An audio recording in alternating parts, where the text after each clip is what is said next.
Ndugu zangu katika Kristo, na wasalimu wote kwa jina la Bwana wetu Yesu Kristo, mwana wa Mungu aliye hai. Karibuni tuweze kujifunza kwa pamoja kuhusu historia ya kanisa katika vipindi vyake mbalimbali.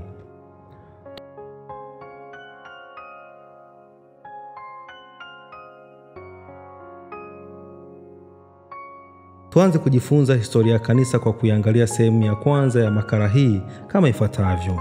Tunafahamu ya kwamba au utakumbuka kwamba kwa kawaida matukio ya siku ya Pentekoste mnamo mwaka 30 baada ya Kristo yanatajwa kuwa mwanzo wa kanisa. Matukio hayo yanaelezwa zaidi katika kitabu cha Matendo ya Mitume sura ya 2, ambapo Roho Mtakatifu alijidhihirisha kwa mitume na wanafunzi wa Yesu. Petro akahubiri juu ya ufufuko wa Bwana wetu Yesu Kristo na maondoleo ya dhambi kwa njia ya kutubu na kubatizwa kwa jina lake. Watu wengi waliupokea ujumbe huo wakabatizwa kwa jina la Yesu. Hivyo waliunganishwa na imani ya Yesu mfufuka kuwa shirika lililokuwa kanisa la mwanzo.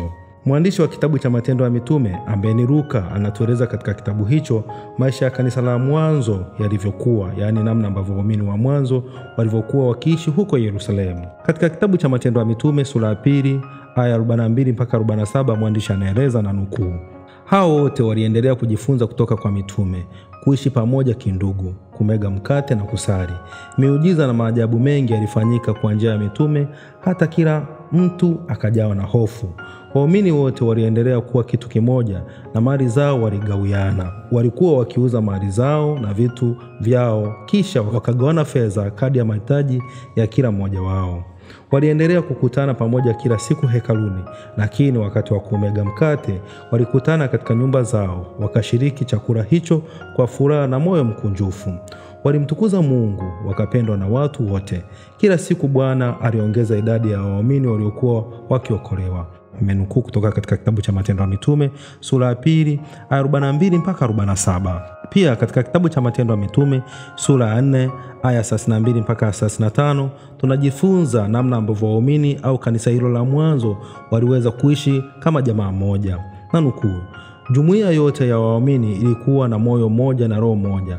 Hakuna hata mmoja aliyekuwa na kitu chochote akakiweka kwa mali yake binafsi, ila waligawana vyote walivyokuwa navyo. Mitume walishuhudia kwa nguvu nyingi kufufuka kwa Bwana wetu Yesu Kristo, naye Mungu akawapa baraka nyingi.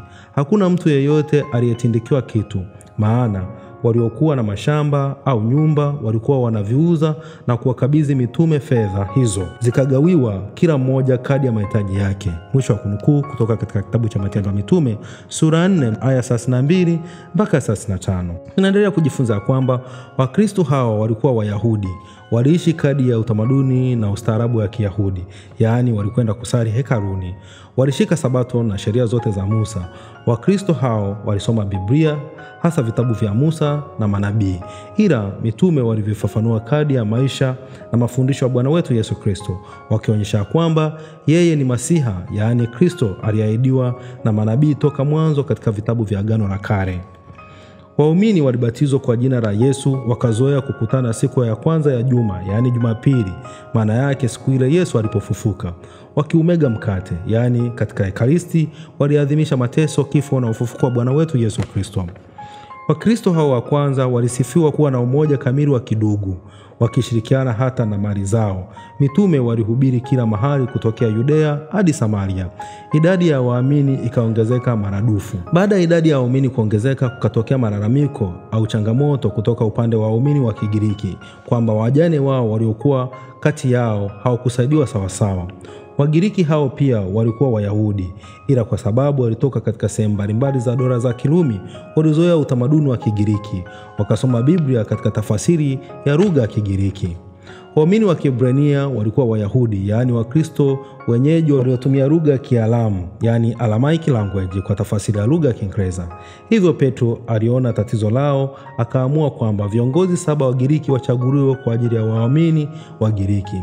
Stefano alikuwa mmoja kati ya hawa 7. Kitabu cha Matendo ya Mitume sura 6 aya ya 1 mpaka 7 kinathibitisha hili. Stefano alihubiri habari njema za Yesu kwa bidii sana, lakini Wayahudi wa Kigiriki wasiokuwa Wakristo walimshtaki mbele ya baraza kuu kwamba alidharau desturi za dini na hekalu, wakaamua kumuua. Walimpiga mawe. Stefano aliwasamehe watesi wake kama Yesu alivyowasamehe waliomsulubisha. Kati ya maadui hao Wakristo waliokuwepo alikuwepo pia Sauli, yaani Paulo. Kabla wakati huo Paulo alikuwa bado hajaongoka. Kitabu cha Matendo ya Mitume sura ile ya 7 aya 54 mpaka 60 kinaelezea zaidi kuhusu tukio zima la kuuawa kwa shahidi na mfia dini huyo wa kwanza katika kanisa, ambaye ni Stefano. Mwisho wa sehemu hii ya kwanza. Katika sehemu ya pili tutaangazia kanisa la Antiokia, pia tutamwangazia Paulo, mtume wa mataifa. Jambo muhimu lingine la kukumbuka ni kwamba mji wa Antiokia kwa sasa unajulikana kama Antaka, unapatikana kusini mwa nchi ya Uturuki. Asanteni sana na Mungu awabariki.